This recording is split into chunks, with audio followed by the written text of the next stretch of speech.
अस्सलाम वालेकुम नाज़रीन, एसटी न्यूज़ नेटवर्क के साथ मैं हूं सज्जाद। नाज़रीन, हुकूमत अपना तीसरा बजट पेश करना जा रही है। मैं ये समझता हूं कि ये बजट जो है, ये बजट मुल्क में एक और तबाही और बर्बादी लाएगा, क्योंकि ये हुकूमत जो है इसके पास कोई मईशत का माहिर नहीं है। ये IMF के इशारों पर काम कर रहे हैं, IMF के कहने पे कर रहे हैं। मैं ये समझता हूं कि ये बजट गरीब आवाम के लिए एक मौत का पैगाम लेके आएगा। वैसे भी इस बजट से पहले भी मरना भी इस मुल्क में बहुत महंगा हो गया है। लोग कब्रिस्तानों पे कब्जे कर रहे हैं, कफन महंगा हो गया है, बाकी महंगाई इतनी ज्यादा हो गई है।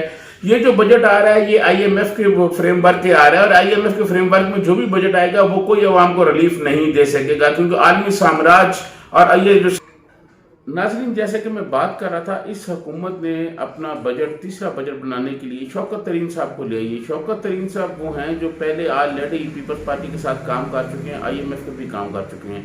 ये शौकत तरीन को ले आए, हफीज शेख को ले आए, असद उमर को ले आए, कोई किसी को भी ले आए। नाज़रीन, इनसे बजट नहीं बन पाएगा, इसलिए गुर्बत, बेरोजगारी, महंगाई बहुत ज़्यादा है, उसका कोई इलाज नहीं है। ये सरमायादाराना निज़ाम जो है ये लोगों को नोच रहा है, गरीब आदमियों की जानों को नोच रहा है। और कोरोना आने के बाद माशी सूरत हाल और ख़राब हो गई है, बेरोजगारी में बहुत ज़्यादा इजाफा हो गया। और आने वाले दिनों में आप देखेंगे कि ये जो बेरोजगारी है इसमें इजाफा होगा। इन्होंने सरकारी नौकरियां जो हैं उनकी बहुत सारी पोस्टें ख़त्म कर दी हैं, तो गरीब आदमी कहाँ जाएंगे। मैं ये समझता हूँ कि इस बजट के बारे में ये खुशफहमी कि ये कोई बहुत इनकलाबी बजट होगा या बहुत अवामी बजट होगा, इसमें कोई हकीकत नहीं है।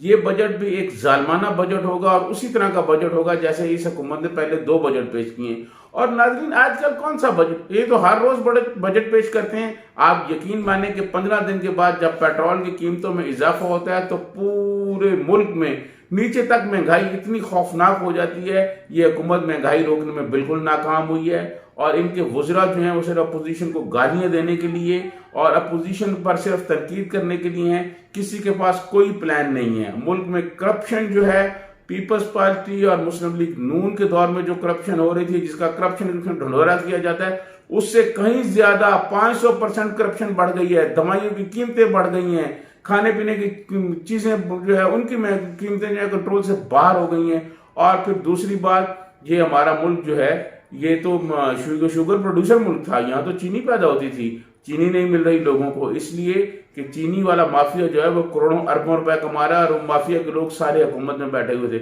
अब आई वाश करने के लिए जहांगीर तरीन और दो लोगों के खिलाफ, दीगर लोगों के खिलाफ कार्रवाई का एक ड्रामा रचाया गया, होगा कुछ नहीं। मैं ये समझता हूँ नाज़रीन कि हमारे मुल्क में ये जो गरीब लोग हैं उनके लिए ये हुकूमत बजट में कोई रिलीफ नहीं दे पाएगी।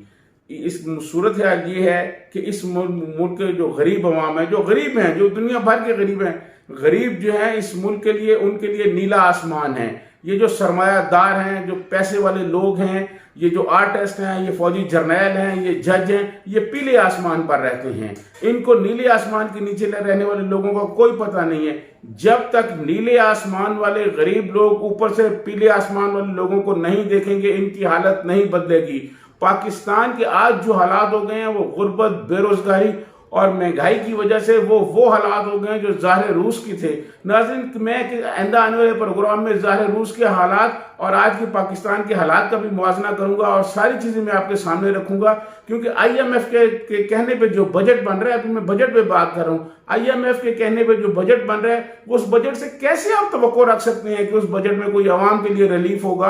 आवाम के लिए कोई रिलीफ नहीं हो। दवाइयाँ महंगी हो गई हैं, जान बचाने वाली दवाइयाँ जो थी उनमें बेपनाह इजाफा हो गया है। और उसके बाद बदकिस्मती यह है कि आपने देखा होगा 20 रमजान से ज्यादा टाइम गुजर गया है, लोग जो है लाइनों में लग के चीनी ले रहे हैं, धूप में लगे हुए हैं, और आप बाजारों में देखें लोग जो है परेशान हाल फिर रहे हैं, कोरोना की वजह से मसाइल और बढ़ रहे हैं। तो ये हुकूमत जो है अगर पीपल्स पार्टी की शौकत तरीन को ला के इनकलाब करना चाहती थी तो फिर ये तो ना कहे कि पिछली पॉलिसियां गलत थी। फिर प्राइम मिनिस्टर ने एक दफा ये भी बहुत बड़ा नारा लगाया था कि जो कर्ज आए थे, जो कर्जे लिए गए थे, मैं उनकी इंक्वायरी कराऊंगा, वो कर्ज किधर गए, वो किसने कर्ज लिए थे, वो कहाँ गया सारा कुछ।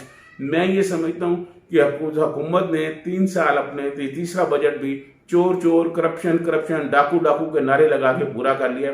इस हुकूमत के पास करने के लिए कुछ नहीं है। इन्होंने जो वादे किए थे, जो दावे किए थे, वो धरे के धरे रह गए हैं, और आवाम आए रोज गुर्बत, बेरोजगारी, महंगाई का शिकार हो रहे हैं। नाज़रीन, इसी के साथ सजात को इजाजत दीजिए। अल्लाह हाफिज।